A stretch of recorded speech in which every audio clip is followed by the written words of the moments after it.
Hello students, last class में हमने virus को कंप्लीट कर लिया था। अब हमारे पास में जो है 3 ऑर्गेनिजम्स और बच जाते हैं, वायरोइड्स, प्रियोन्स और लाइकेन्स। ठीक है ना, तो उनके बारे में हम यहाँ पर बात कर लेते हैं। सबसे पहले हम स्टडी कर रहे हैं वायरोइड्स। तो देखिए, वायरोइड्स और प्रियोन को बताने से पहले आपको इन दोनों के बारे में एक जो बेसिक इंफॉर्मेशन है वो मैं आपको बता देता हूँ। हमने वायरस पढ़ा, वायरस में क्या था एक्चुअली। वायरस में बाहर की तरफ आपको क्या मिलता है, कैप्सूल मिलता है या फिर कैप्सिड जिसको आप कहते हैं, जिसको आप प्रोटीन का आवरण कहते हैं, और उसके अंदर एक आपको न्यूक्लिक एसिड मिलता है। वो डीएनए हो सकता है, वो आरएनए हो सकता है। ये वायरस का कंपोजिशन था, केमिकल कंपोजिशन या रासायनिक संगठन या स्ट्रक्चर आप कह दीजिए उसको। यही हमने स्टडी किया था। अब देखें कि एक वायरस में दोनों कंपोनेंट है, एक प्रोटीन का बना हुआ कैप्सूल है और एक अंदर न्यूक्लिक एसिड है जिसका आप कह सकते हैं कि वो आरएनए भी हो सकता है और वो डीएनए भी हो सकता है। तो इसका वायरोइड और प्रियोन से क्या रिलेशन है, तो मैंने यहां पर सिंपली उसको याद रखने के लिए 2 फॉर्मूले, 2 कंसेप्ट आप कह दीजिए वो बना दिए। तो सबसे पहले मैं उन फॉर्मूले, उन कंसेप्ट को आपको बता देता हूं। देखें कि अगर वायरोइड की बात की जाए तो वायरोइड में आपको मिलता है, देखो, viroid is equal to virus minus protein. अगर वायरस का प्रोटीन का जो कैप्सूल है वो हटा दिया जाए तो क्या बचेगा? बचेगा केवल न्यूक्लिक एसिड। क्या बचेगा? Nucleic acid. और वो उस न्यूक्लिक एसिड में अगर इन्फेक्शन करने की कैपेसिटी है, अगर संक्रमण करने की क्षमता है, तो हम उसे क्या कहेंगे? वायरोइड कहेंगे। सीधा सा बेसिक सा कंसेप्ट, ठीक है ना। तो वायरोइड को कैसे ध्यान में रखोगे आप कि virus without protein. Virus without protein का मतलब आप कह सकते हो कि सिंपली आपका जेनेटिक मटेरियल हो गया। और दूसरा, अगर प्रियोन की बात करें तो प्रियोन में उल्टा हो जाएगा। क्या हो जाएगा? Prion is equal to virus minus nucleic acid. पहले आपने क्या हटाया था? प्रोटीन को हटाया था। अब आप क्या हटा रहे हो? वायरस में से न्यूक्लिक एसिड को हटा रहे हो। बचेगा क्या? प्रोटीन बचेगा। और अगर वो प्रोटीन संक्रमण करने की क्षमता रखता है, वो इन्फेक्टियस प्रोटीन है, तो आप उसे प्रियोन कह सकते हो। तो बिल्कुल सिंपली बेसिक कंसेप्ट आपके वायरोइड और प्रियोन के बारे में। अब अपन बात कर लेते हैं वायरोइड के बारे में। देखें तो वायरोइड मीन्स होता है फ्री इन्फेक्टियस आरएनए। अब फ्री क्यों कहा? बिकॉज ऑफ यहां पर जो कैप्सिड है वो एब्सेंट है ना। कैप्सूल जो प्रोटीन का बना हुआ वो यहां पर क्या है? एब्सेंट है। तो आप कह सकते हैं वायरोइड को फ्री इन्फेक्टियस आरएनए, है ना, स्वतंत्र संक्रामक आरएनए। क्या कह सकते हैं अपन इसे हम कह सकते हैं स्वतंत्र संक्रामक आरएनए। और दूसरा देखें आप इसे और किस नाम से, तो आप कह सकते हैं आरएनए विदाउट कैप्सिड। क्या कह सकते हैं आप? RNA without capsid. की आरएनए है, न्यूक्लिक एसिड है आपका, लेकिन कैप्सिड जो है वो क्या है? यहाँ पर एब्सेंट है। और आपको पता है कैप्सिड किसका बना हुआ होता है? प्रोटीन का बना हुआ है। इट मींस यहाँ पर प्रोटीन की जो कवरिंग है, प्रोटीन का जो खोल है, वो क्या होगा? एब्सेंट होगा। ठीक है ना। वायरोइड्स को डिस्कवर किसने किया? तो वायरोइड को डिस्कवर करने वाले साइंटिस्ट थे टी.ओ. डाइनर। 1971 में टी.ओ. डाइनर के द्वारा वायरोइड की खोज की गई। और उन्होंने वायरोइड की खोज किस रूप में की? वायरस से छोटे संक्रामक रोग जनक के रूप में की। किस रूप में की? वायरस से छोटे। तो ये भी आपको ध्यान में रखना है कि जो वायरोइड्स हैं वो वायरस से क्या होते हैं? वायरस से आकार में छोटे होते हैं। और ऑब्वियसली होना ही है। क्यों? यहां पर प्रोटीन का कैप्सूल एब्सेंट है, तो क्या होना है? उसका मॉलिक्यूलर वेट कम होना है, उसका आणविक भार कम होना है, उसकी साइज भी क्या होनी है? छोटी होनी है। तो ध्यान में रखें। उसके बाद में देखें, हमने यहां पर यह तो कह दिया कि वायरस में से प्रोटीन हटा दूं, उसके बाद में न्यूक्लिक एसिड बच जाता है। लेकिन न्यूक्लिक एसिड में डीएनए और आरएनए दोनों आते हैं, जबकि हम यहां पर क्या बता रहे हैं? फ्री इन्फेक्टियस आरएनए, यानी केवल और केवल वायरॉइड में क्या प्रेजेंट होता है? संक्रामक आरएनए उपस्थित होता है, डीएनए नहीं। और ये आरएनए भी कैसा? तो आरएनए की दो विशेषताएं आपको ध्यान में रखनी है। कौन कौन सी? एक तो होता है आरएनए सिंगल स्ट्रैंडेड, एकल रज्जु की, और दूसरा जो वायरस का आरएनए होता है उससे लो मॉलिक्यूलर वेट होता है। आणविक भार वायरस के आरएनए से हमेशा वायरॉइड के आरएनए का क्या होगा? कम होगा। ये बहुत ही महत्वपूर्ण बिंदु है, बहुत ही इंपॉर्टेंट पॉइंट है, ध्यान में रखना कि आरएनए के दोनों स्पेसिफिक फीचर या कैरेक्टरिस्टिक्स आपको ध्यान में रखने हैं। सिंगल स्ट्रैंडेड आरएनए है और साथ में लो मॉलिक्यूलर वेट।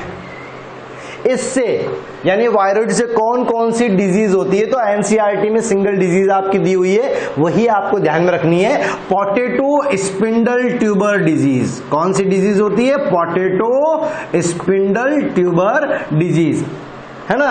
और ये पॉइंट मैंने आपको बता दिया, वायरॉइड जो है वो वायरस से छोटे होते हैं और इनमें प्रोटीन खोल क्या होता है? एब्सेंट होता है। तो कुछ 3-4 बातें हैं वायरॉइड्स के बारे में। डिस्कवर किसने किया? टी.ओ. डाइनर ने। सबसे छोटे या वायरस से छोटे रोगजनक या पैथोजन के रूप में किया।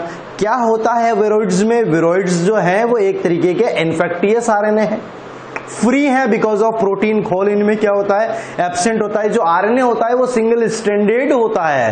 कैसा होता है? सिंगल स्ट्रैंडेड आरएनए होता है और इसका जो आणविक भार है वो वायरस के आणविक भार से, आरएनए के आणविक भार से क्या होगा? कम होगा। तो सिंपल सा आपको ये 3-4 बातें वायरस के बारे में ध्यान में रखनी है। दूसरी बात कर लेते हैं हम प्रियोन के बारे में। तो जैसे मैंने वायरस के बारे में आपको सिंपली बताया था, उसी तरीके से आपको प्रियोन के बारे में भी इस फॉर्मूले को ध्यान में रखना है ना। क्या है? वायरस में से अगर हम न्यूक्लिक एसिड हटा दें, वायरस में से न्यूक्लिक एसिड हटा देंगे, क्या बचेगा? कैप्सूल बचेगा।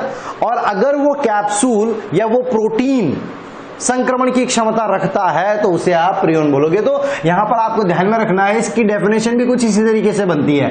स्मॉलेस्ट प्रोटीनियस या प्रोटीनियसियस इन्फेक्टियस एजेंट, यानी ऐसे संक्रमणकारी कारक जो प्रोटीन के बने हुए हैं और आकार में काफी ज्यादा छोटे होते हैं, सूक्ष्म होते हैं, उन्हें हम क्या कहते हैं? प्रियोन कहते हैं। इन्हें स्लो वायरस के नाम से भी जाना जाता है। किस नाम से?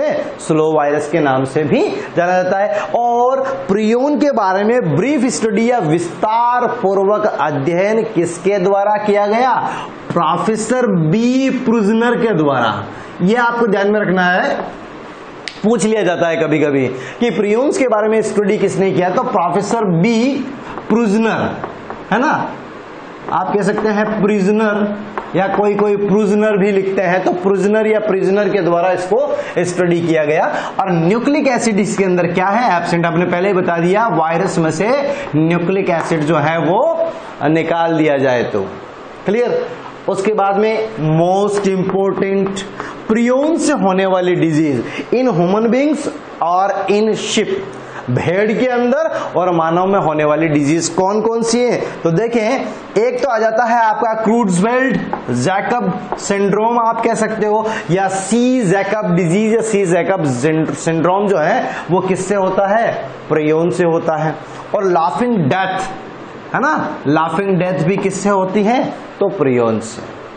दूसरा, शीप के अंदर, भेड़ के अंदर कौन कौन सी डिजीज? तो आपको सिंपल सा दो के नाम याद रखने हैं। एक स्क्रैपी डिजीज होती है और दूसरा होता है BSE। और BSE की फुल फॉर्म अगर पूछ ली जाए तो आपको ध्यान में रखनी है, bovine spongiform encephalopathy. Bovine spongiform encephalopathy के द्वारा ये जो डिजीज है आपकी प्रियोन्स के थ्रू होती है। तो वही वैसे ही जैसे हमने वायरॉइड के बारे में स्टडी किया, वैसे के वैसे प्रियोन के बारे में भी आपको ये 4 बातें आपको ध्यान में रखनी है। क्या है? स्मॉलेस्ट प्रोटीनियसियस इन्फेक्टियस एजेंट है, आकार में छोटे प्रोटीन के संक्रमणकारी एजेंट या कारक हैं, ठीक है। दूसरा पॉइंट की इसको स्टडी किसने किया था? प्रोफेसर बी प्रुजनर ने स्टडी किया था। न्यूक्लिक एसिड एब्सेंट होता है और इससे रिलेटेड आपको ये डिजीज जो है चारों वो आपको ध्यान में रखनी। 2 ह्यूमन बीइंग से रिलेटेड है और 2 आपकी कौन सी है? भेड़ से रिलेटेड। एक और यहां पर आपको पॉइंट ध्यान में रखना है कि जो आपका बोवाइन स्पॉन्जीफॉर्म इंसेफेलोपैथी है, इसे मेड काउ डिजीज के नाम से भी जाना जाता है। मेड काऊ रोग के नाम से भी जाना जाता है। तो इतनी सी बातें आपको किसके बारे में, वायरॉइड्स और प्रियोन के बारे में ध्यान रखनी। अब बचता है आपका लास्ट टॉपिक लाइकेन, ठीक है ना। तो लाइकेन को स्टडी कर लेते हैं हम।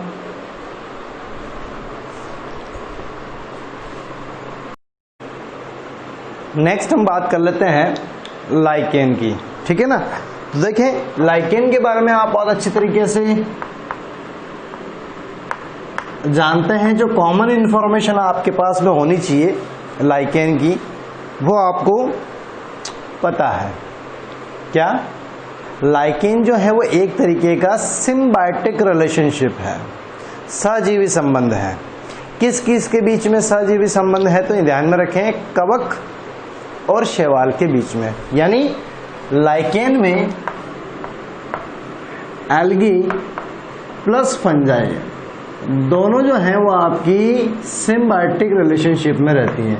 और सिम्बायोटिक रिलेशनशिप का मतलब क्या होता है, सहजीवी संबंध का मतलब क्या होता है कि सह यानी साथ में, जीवी का मतलब जीवन यापन करने वाले। यानी जब दो अलग अलग प्रकार के जो ऑर्गेनिजम्स हैं वो एक साथ जीवन व्यतीत करते हैं, लेकिन दोनों को यदि पृथक पृथक कर दिया जाए तो दोनों ही जीवित नहीं रह सकते। इस प्रकार का संबंध ही आपका क्या कहलाता है, सिम्बायोटिक रिलेशनशिप कहलाता है। यानी एक के बिना दूसरा जो है वो सर्वाइव नहीं करेगा। और इसी प्रकार से आप बता सकते हैं सहविलुप्तता, कि अगर एक की मृत्यु हो जाती है या एक विलुप्त हो जाता है तो उसकी वजह से जो दूसरे प्रकार का जीव है, दूसरी प्रजाति है, वह भी क्या हो जाएगी, एक्सटिंक्ट हो जाएगी, वह भी विलुप्त हो जाएगी। तो ध्यान में रखें। उसके बाद में देखें लाइकेन के बारे में कुछ हिस्टोरिकल पॉइंट्स आपको ध्यान में रखने। टर्म किसने दी थी, टर्म दी थी भैया थियोफ्रास्टस ने। और थियोफ्रास्टस कौन, तो स्टार्टिंग में मैं आपको बता चुका हूं, इंट्रोडक्शन जो बायोलॉजी का बताया था तब, वनस्पति विज्ञान के जनक, बॉटनी के जो फादर हैं वो आपके थियोफ्रास्टस, और ये अरस्तु के स्टूडेंट या अरस्तु के विद्यार्थी भी रहे हुए हैं। दूसरा आपको ध्यान में रखना है कि बॉटनी की वो ब्रांच जिसमें लाइकेन्स को स्टडी किया जाता है, वनस्पति शास्त्र, वनस्पति विज्ञान की वो शाखा जिसमें लाइकेन्स को स्टडी किया जाता है, उसको हम बोलते हैं लाइकेनोलॉजी। क्या बोलते हैं, लाइकेनोलॉजी। और यहां हम बात कर लेते हैं कि लाइकेन जो है वो किस तरीके का सहजीवी संबंध है, कौन कौन सी उसमें कंपोनेंट्स होते हैं। तो लाइकेन सिम्बायोटिक रिलेशनशिप है, सहजीवी संबंध है, जिसे हैलोटिज्म के नाम से भी जाना जाता है। अब ये एक नया वर्ड आया है आपके सामने, ध्यान में रख लेना। कभी क्वेश्चन के अंदर मिल जाए हैलोटिज्म, तो हैलोटिज्म जो है वो सिम्बायोटिक रिलेशनशिप के लिए ही यूज लिया जाता है। किसके लिए, लाइकेन्स के लिए, ठीक है ना। अब बात करें, देखें कि लाइकेन में आपको पता है एल्गी और फंजाई, लाइकेन में एल्गी और फंजाई दोनों सहजीवी के रूप में रहते हैं। यानी इसके दो कंपोनेंट हो गए आपके पास में, एक हो गया आपका फंजाई वाला और दूसरा हो गया आपका एल्गी वाला। तो कवक के अंश को हमने कहा कवकांश और शैवाल के अंश को हमने कहा शैवालांश। इंग्लिश में हम इसको बोलते हैं माइकोबायोन्स और फाइकोबायोन्स।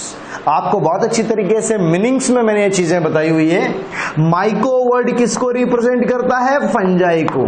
तो ध्यान में रखें, माइकोबायोन्स का मतलब लाइकेन का जो फंजाई वाला अंश है, फंजाई वाला भाग है, उसे आप क्या कहेंगे, माइकोबायोन्स कहेंगे, जो लाइकेन के अधिकांश भाग का निर्माण करता है।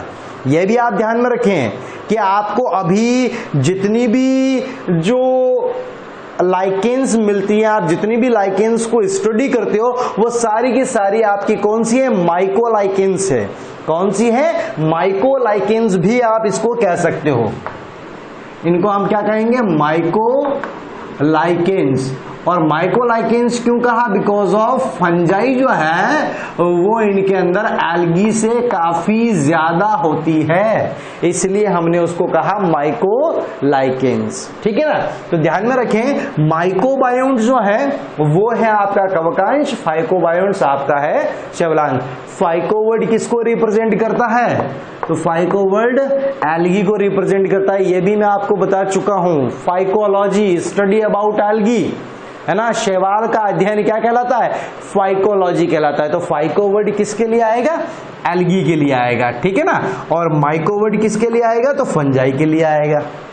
अब देखें कि फाइकोबायोन्ट जो है वो आपका एल्गल कंपोनेंट है और माइकोबायोन्ट जो है वो आपका फंगल कंपोनेंट है लाइकेन का, ठीक है ना। अब इनके फंक्शन क्या क्या है? ये एक दूसरे के साथ में सिम्बायोटिक रिलेशनशिप क्यों और कैसे रखते हैं? क्या ये एक दूसरे को हेल्प करते हैं जीने में? बिल्कुल करते हैं। कैसे करते हैं? वही बात अपने लिए इंपॉर्टेंट है। आपको पता है एल्गी जो है वो प्लांटी में आता है, उनके अंदर क्लोरोफिल प्रेजेंट होता है, वो फोटोसिंथेसिस की कैपेसिटी रखते हैं, जबकि फंजाई जो है वो हेटेरोट्रॉफिक या सैप्रोफिटिक नेचर की होती है, यानी उसमें फोटोसिंथेसिस की प्रोसेस नहीं होती है। फंजाई हेटेरोट्रॉफस होती है। तो माइकोबायोन्ट भी कैसा होगा? हेटेरोट्रॉफस होगा, जबकि फाइकोबायोन्ट जो है वो ऑटोट्रॉफस होगा। क्यों?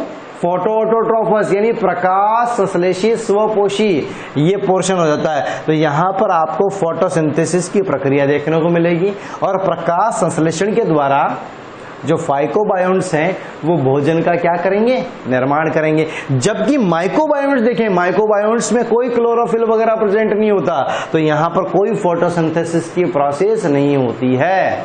तो भोजन के लिए माइकोबायोन्ट्स किसके ऊपर निर्भर रहते हैं? फाइकोबायोन्ट्स के ऊपर निर्भर रहते हैं। तो फाइकोबायोन्ट्स का फंक्शन देखो, फंक्शन देखना इनके इंपॉर्टेंट है ना। एनसीईआरटी के अकॉर्डिंग, एनसीईआरटी में ये चीजें दी हुई है कि फाइकोबायोन्ट या शैवालांश जो है वो प्रकाश संश्लेषण के द्वारा भोजन का निर्माण कर उसका कुछ अंश माइकोबायोन्ट्स को प्रोवाइड करवाता है। तो phycobionts provide food to the fungi. Fungi को फूड अवेलेबल करवाने का काम किसका है? फाइकोबायोन्ट्स का। जबकि माइकोबायोन्ट्स की बात की जाए तो माइकोबायोन्ट्स जो है वो क्या काम करता है? तो देखें, प्रोवाइड शेल्टर, पहली चीज आ जाती है प्रोवाइड शेल्टर यानी आवास उपलब्ध करवाना, प्रोवाइड वाटर जल उपलब्ध करवाना, एंड मिनरल खनिज लवण उपलब्ध करवाना। तो ये तीनों फंक्शन आपको ध्यान में रखने हैं, जल उपलब्ध करवाना, खनिज पोषण उपलब्ध करवाना और शेल्टर यानी आवास उपलब्ध करवाना। तो ये काम किसके हुए? आपके माइकोबायोन्ट्स के हुए। अब हम बात कर लेते हैं यहां पर क्लासिफिकेशन की। फंजाई का क्लासिफिकेशन, एल्गी का क्लासिफिकेशन, लेकिन यहां पर लाइकेन का क्लासिफिकेशन हम स्टडी कर रहे हैं। तो ये पॉइंट आपको ध्यान में रखना है कि लाइकेन का क्लासिफिकेशन सिलेबस में नहीं है, लेकिन यहां से कुछ बिंदु आपको ऐसे मिलेंगे जो आपके सिलेबस में है और आपको उनके ऊपर जो है वो गौर करना है, आपको उनके ऊपर कॉन्सेंट्रेट करना है, ठीक है ना। तो देखें, दो क्लासिफिकेशन में आपको बताने वाला हूं। फर्स्ट जो क्लासिफिकेशन है आपका किसके आधार पर? On the basis of fungal component, क्योंकि फंगल कंपोनेंट ज्यादा होते हैं। तो फंगल कंपोनेंट जो है वो कौन सी क्लास से है? तो फंजाई में आपने 4 क्लासेस स्टडी किया ना। कौन कौन सा था? फाइकोमाइसिटीज, एस्कोमाइसिटीज, बेसिडियोमाइसिटीज और ड्यूटेरोमाइसिटीज।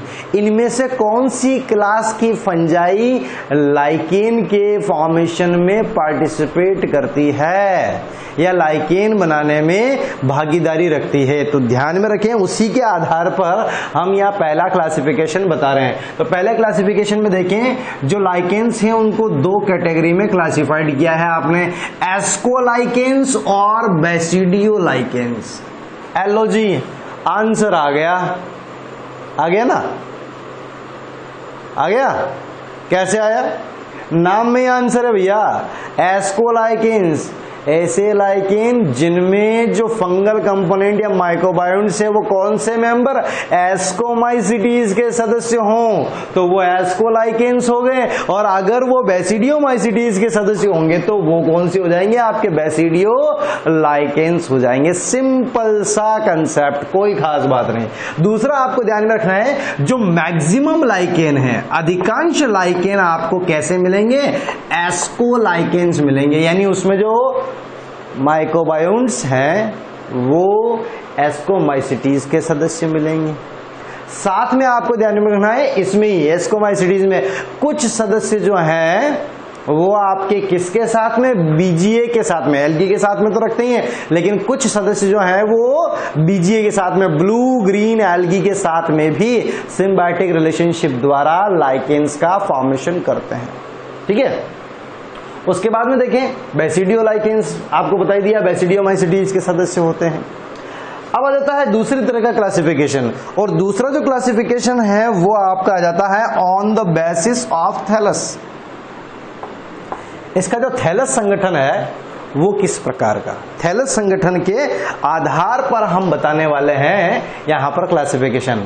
तो वैसे तो ये भी क्लासिफिकेशन सिलेबस में नहीं है, लेकिन इसके जो एग्जाम्पल है वो आपके लिए थोड़े से इंपॉर्टेंट है। ठीक है ना, तो देखें पहला आ जाता है आपका क्रिस्टोज, ठीक है ना, दूसरा आ जाता है आपका फोलियोज, और तीसरा आ जाता है आपका फ्रूटिकोज।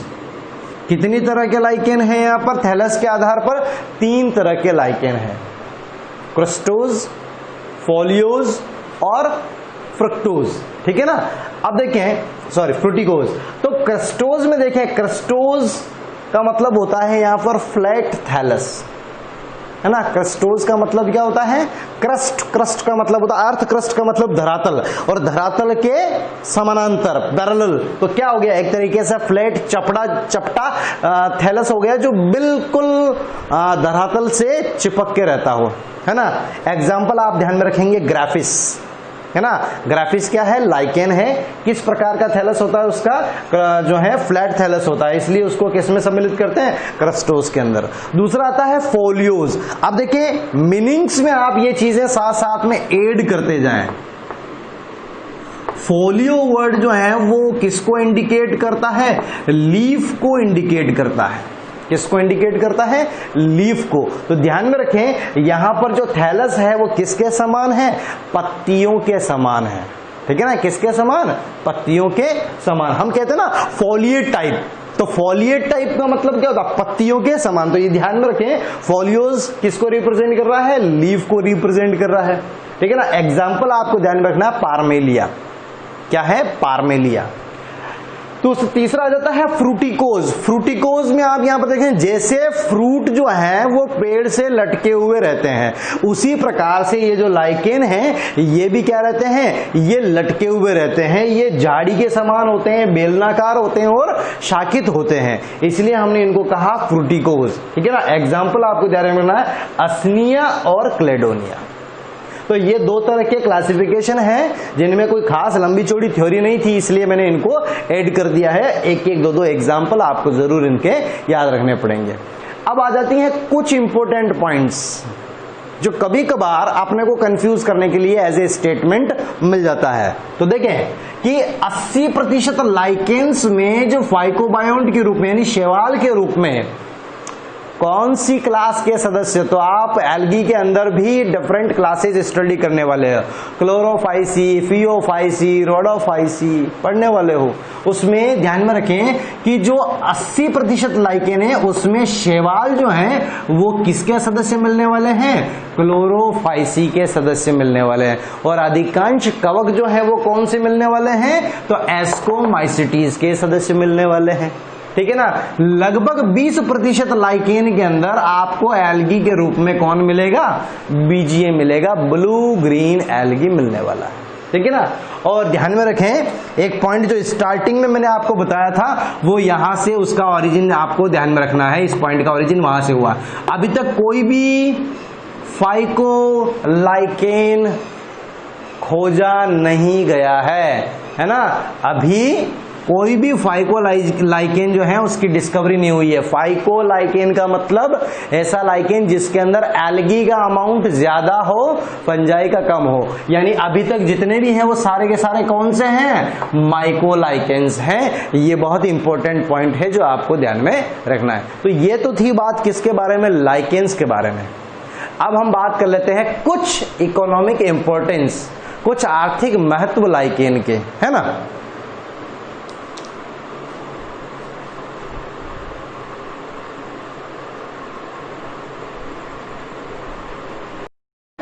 कुछ इकोनॉमिक इंपोर्टेंट। तो इसमें कुछ 3-4 इकोनॉमिक इंपोर्टेंस हैं आपके जो बहुत ज्यादा इंपोर्टेंट हैं, ठीक है ना, जो कभी पूछे भी जा सकते हैं आपको। देखें, सबसे पहला चीज आ जाता है, सबसे पहला इकोनॉमिक इंपोर्टेंट आ जाता है आपका as a food and fodder. Food and fodder का मतलब होता है भोजन व चारे के रूप में, है ना। लाइकेन का उपयोग भोजन व चारे के रूप में भी किया जाता है। तो देखें, एक आ जाता है क्लेडोनिया और एक आ जाता है पार्मेलिया। इन दोनों का उपयोग फूड और फॉडर के रूप में किया जाता है, ठीक है ना। क्लेडोनिया जो टुंड्रा प्रदेश है, जो आर्कटिक टुंड्रा प्रदेश, जो बर्फीले क्षेत्र हैं, उन बर्फीले क्षेत्रों में रेंडियर के द्वारा भोजन के रूप में किसका उपयोग होता है?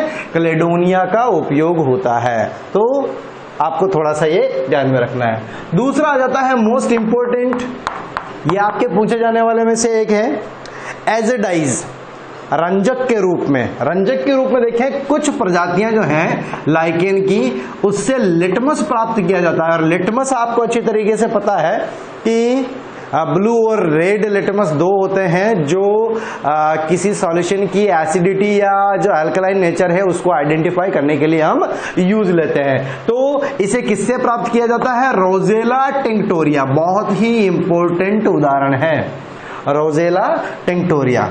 तीसरी बात आ जाती है आपकी एज ए मेडिसिन, है ना। मेडिसिन के रूप में भी लाइकेन का यूज किया जाता है। तो देखें, असनिया और क्लेडोनिया, असनिया और क्लेडोनिया से असनिक एसिड प्राप्त किया जाता है। और ये जो असनिक एसिड है ये एक प्रकार की ब्रॉड स्पेक्ट्रम एंटीबायोटिक है। कैसी है? ब्रॉड स्पेक्ट्रम एंटीबायोटिक है। जो आपको ध्यान में रखना है, कभी आपको पूछ लेगी ब्रॉड स्पेक्ट्रम एंटीबायोटिक क्या, तो असनिक एसिड किससे प्राप्त किया जाता है? लाइकेन से। कौन से लाइकेन से? तो असनिया और क्लेडोनिया से प्राप्त किया जाता है। और दूसरा आपको अच्छी तरीके से पता है, ये पेल्टीजेरा। पेल्टीजेरा जो है उसका यूज किस में होता है? हाइड्रोफोबिया के उपचार में। हाइड्रोफोबिया याद कीजिए, जब कुत्ता काट लेता है, रेबीज का इन्फेक्शन हो जाता है, तो रोगी को हाइड्रोफोबिया हो जाता है, जल से डर लगने लग जाता है, पानी से डरता है वो। और हाइड्रोफोबिया के ट्रीटमेंट में किसका यूज होता है? तो ध्यान में रखें, पेल्टीजेरा का उपयोग होता है। उसके बाद में आ जाता है as a indicator of air pollution. ये भी आपके लिए बहुत इंपॉर्टेंट है, ये सिलेबस के अंदर है, ठीक है ना। एज ए डाई, ये इंपॉर्टेंट है आपके लिए।